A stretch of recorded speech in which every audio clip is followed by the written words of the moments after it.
Welcome back नाज़रीन। और जल्दी से देखिए मुड़े हुए, ये कोई नहीं बात सुनते, प्रोग्राम शुरू हो गया नहीं हुआ, बस बातें करते रहते हैं। ये इनका कोई सवाल था इतने, बस बातें करते रहते हैं। मजाक कर रही हूँ। हमारे जो ऑडियंस है उनके सवाल हम जल्दी दे दें, अगर अभी जवाब नहीं दे सके तो कल के प्रोग्राम में इनके सवाल हम लिख कर आएंगे, उसका जवाब जरूर देंगे। अच्छा जल्दी जल्दी, तुम्हारे पास से 4 सवाल हैं, जल्दी पूछो। अस्सलाम वालेकुम सर, मेरा नाम हिना है और सर मुझे आपसे ये पूछना है कि देखें, जब हमें किसी पे कोई दुश्मन है, किसी को उस पर अटैक करना है दूसरे पे, तो वो सबसे पहले उसकी बेस पे अटैक करता है, ठीक है। तो इंसान जो है उसका बेस जो है उसका माइंड है। तो ये जो जादू है, ये जो सबसे पहले जो है इंसान के माइंड पे अटैक करता है, उसकी थॉट्स चेंज होती हैं और थॉट्स से उसका ऑरा जो फील्ड है वो इफेक्ट करती है। तो इसको सेफ रखने के लिए मतलब लोग दुरूद पढ़ते हैं, नमाज पढ़ते हैं, लेकिन स्टिल मतलब ये असरात थोड़े बहुत कहीं ना कहीं नजर आ जाते हैं। तो सर इससे बचने के लिए वो अपने आप को मेंटली कितना स्ट्रॉन्ग करे या क्या ऐसी चीज करे कि वो इफेक्ट ना करे? ठीक है, मैं नेक्स्ट क्वेश्चन सब सवाल ले लूं फिर? लो नेक्स्ट क्वेश्चन लो, हमारे प्रोड्यूसर साहब लिखते जाए जरा। नहीं वो हम लोग कल के प्रोग्राम में लिख के आऊंगी। अस्सलाम वालेकुम, my name is Umar. I just want to ask, एक बच्चा इसी माहौल में बचपन से लेकर बड़े तक इसी माहौल में पला बड़ा सही, उसने अपने फैमिली को देख के जादू करते हुए, तो वो इस माहौल से निकलना चाहता है, लेकिन जो उसका माइंड है उस बात की उसको इजाजत नहीं देता। तो इसके लिए क्या करे? उसके लिए क्या करना है? Any other question? अभी तुमने तो हाल इतने सारे ला रही, तुमको क्या हो गई इतनी जल्दी? नहीं पूछा भी ऐसा क्वेश्चन नहीं करना। मैं ये कहूँगा, देखें अपना ईमान मजबूत रखें और 2 सूरतें जरूर याद रखें, सूरह फलक और सूरह नास। बस मेरा कहना। इधर भी आ जाए। चले आज आप लोग। मेरा एक सवाल ये था कि क्या जादू जो है ओरिजिनल जादू तो आपके ऑरा को ब्रेकअप कर रहा है या माइंड को ब्रेकअप कर रहा है? ऑरा को या माइंड को? ठीक है, यानी आपका और इनका हम कल साथ जवाब देंगे, आपका और हिना का। और कुछ? डॉक्टर, मेरा एक इम्पोर्टेंट सवाल ये था जो आजकल मेरे घर में बहुत ही चल रहा है, वो ये था कि जो देखते ना लोग, नाम से बताया ना, जो देखते नजर लग गई, what kind of this magic is? ठीक है, नजर क्या चीज है? नजर, ठीक है, बताऊंगा। ठीक है, एनीथिंग एल्स? नहीं, आप में से कोई अगर मिसेस राना आप कुछ पूछना चाहे, अभी पूछा माइक ले, आप कुछ पूछना चाह रही थी? अस्सलाम वालेकुम, की बात की। ये समीना राना बात कर रही हूँ। बस पूछना था, ये पिछले दिनों जो टीवी पे आ रहा था ये खबरों का कि हड्डियाँ निकल रही हैं और ये वो सारा ब्लैक मैजिक इससे करते हैं, तो इसके बारे में बस मैं बताऊंगा। अच्छा चलिए जी, ब्लैक मैजिक जो चले, ये जो इनके सारे सवाल है वो कल पे हम लेंगे, क्योंकि एक every what I believe every question is a thread of the another question, linked है सारे। तो हम ये सारे क्वेश्चन जो है कल हम लिख कर आएंगे और इनके नाम के साथ इन क्वेश्चंस के जवाब देंगे कि इन्होंने ये सवाल पूछा तो उनका ये जवाब है। लेकिन एक जो मुझे आपसे, अच्छा आप मुझे बात बताएं कि ये जो इन्होंने कहा, इनका और हिना साहिबा का जो सवाल था कि एक तो मैं इनके सवाल बेसिक से स्टार्ट करती हूँ कि जो जादू है वो पहले ऑरा पे आपके अटैक करता है कि माइंड पे? कोई चीज माइंड पे, अगर कोई चीज डायरेक्टली माइंड पे असर करती है वो वसवसा है, वहम है या थॉट है, उसका ताल्लुक माइंड से, राइट? एक्सटर्नल कोई फोर्स है, फॉर एग्जांपल आप स्ट्रॉन्ग रेडिएशन फील्ड में जाएंगे तो वो पहले आपके ऑरा को डैमेज करेगी। ठीक है, जादू में रेडिएशन फील्ड होती है। हाँ। जादू की अपनी एक रेडिएशन फील्ड होती है। जैसे कोई लेजर से अटैक करे आपको तो वो आपके ऑरा को पेनिट्रेट करती है। जैसे ऑरा को पेनिट्रेट करेगी, आपके जिस्म में जितनी नर्व प्लेक्सेस है उसमें से किसी का बैलेंस खराब होगा, उसके साथ रिलेटेड जो भी ऑर्गन्स हैं आपके वो इन्फ्लुएंस होंगे, आपका ब्रेन जो है वो इन्फ्लुएंस होगा, ब्रेन इन्फ्लुएंस होगा तो माइंड इन्फ्लुएंस हो जाएगा। देखिए ना, मिसाल के तौर पे अगर आपको सर में दर्द है, चलो उसको छोड़ो, सबसे कॉमन प्रॉब्लम पाकिस्तान में कब्ज, कॉन्स्टिपेशन। जिस बंदे को 3 दिन कॉन्स्टिपेशन होगा वो उसे खाना अच्छा नहीं लगेगा, उससे बातें अच्छी नहीं लगेगी, उसे कुछ दिल नहीं चाहेगा। प्रॉब्लम फिजिकल है, डिस्टर्ब माइंड होता है, ठीक है? तो ये एक लूप होता है।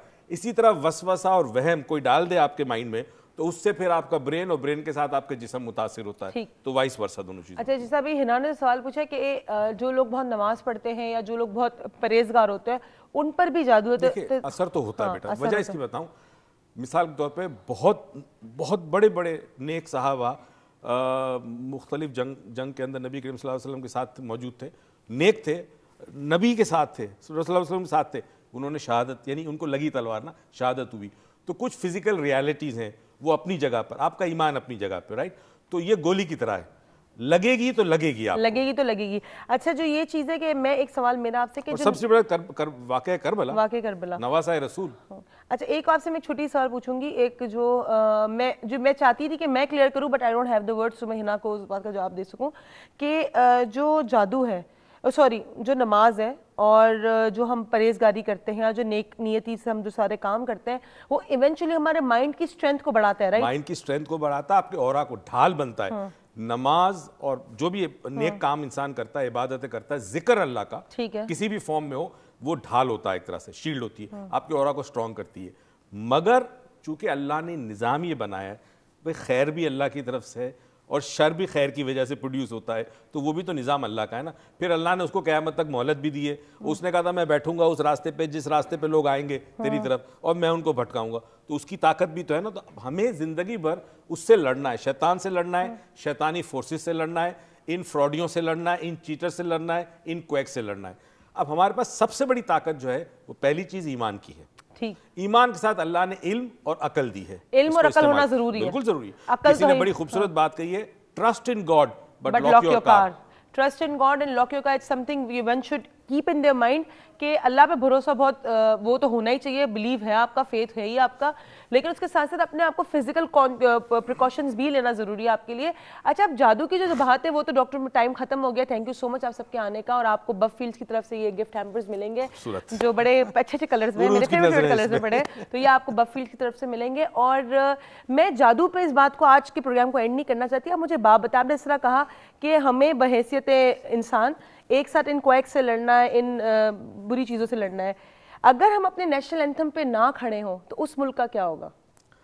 सब यही कह सकता हूं कि उस मुल्क की मुस्तकबिल पे अफसोस होगा मुझे कि जो नेशनल एंथम, अब तो नेशनल एंथम बचता ही नहीं ना। ठीक है, अभी मैं एक थी मूवी पे, एक थिएटर पे थी, वहाँ पे वैसे तो अमूमन कराची में थिएटर्स पे नहीं बचता इस तरह, लेकिन जहाँ मैं इस्लामाबाद में एक थिएटर पे थी, वहाँ मूवी से पहले नेशनल एंथम चला और मैंने एक अजीब चीज़ देखी। मूवी के लिए सब अपने पॉपकॉर्न सेट कर रहे थे, नेशनल एंथम के लिए बहुत कम लोग खड़े हुए। क्या हम लोग खड़े होकर नेशनल एंथम का जो साउंड था सुन रहे थे, तो एक बच्चा और उसका वालिद दोनों साथ बैठे थे। बच्चा शर्मिंदा होकर खड़ा हो गया क्योंकि बहुत सारे लोग खड़े हुए, लेकिन वालिद और बच्चा नहीं खड़े हुए। बच्चा खड़ा हो गया लेकिन उसका वालिद उसी जगह उसी तरीके से बैठ के पॉपकॉर्न खाता रहा, लेकिन वो नेशनल एंथम पे नहीं खड़ा हुआ।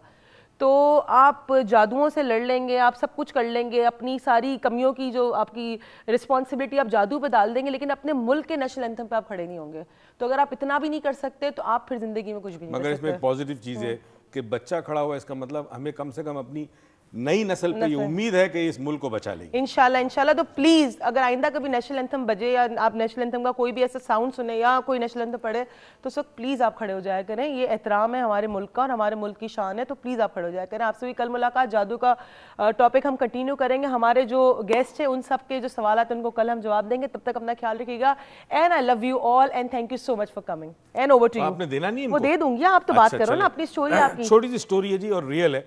और मैं अभी याया साहब को पता है, मैं कहीं सुना चुका हूँ, आज सिर्फ ये बताना चाहता हूँ। एक फैमिली थी जिसके अंदर एक अजीब सा प्रॉब्लम था कि उस फैमिली की हर खातून को, बच्ची हो यानी फीमेल की, टांग में कोई प्रॉब्लम हो जाता था और थोड़े दिनों के बाद, चंद सालों के बाद, एक टांग या दोनों टांगे बिल्कुल बेकार हो जाती, यानी अपाज हो जाते थे। अपेरेंटली सारे इलाज करवाए, मेडिकल ट्रीटमेंट, किसी को समझ में नहीं आ रहा था कि प्रॉब्लम क्या है। एक खातून की शादी हुई, उस घर में शादी हुई, उसने अपनी सास की इस हाल को देखा, सास की सास को यह हाल में था और चंद दिनों के बाद या चंद सालों के बाद उस खातून की भी यह हाल हो गया कि वो अपाज होने लगी नियली। उन साहब को जो उनके हस्बैंड थे उनको कोई मुझे जानते थे, ये मोहम्मद अली सोसाइटी का वाक़या कराची में, वो मेरे पास आए, किस्सा मुख्तसर मैंने कुछ चीज़ें उनको बताई।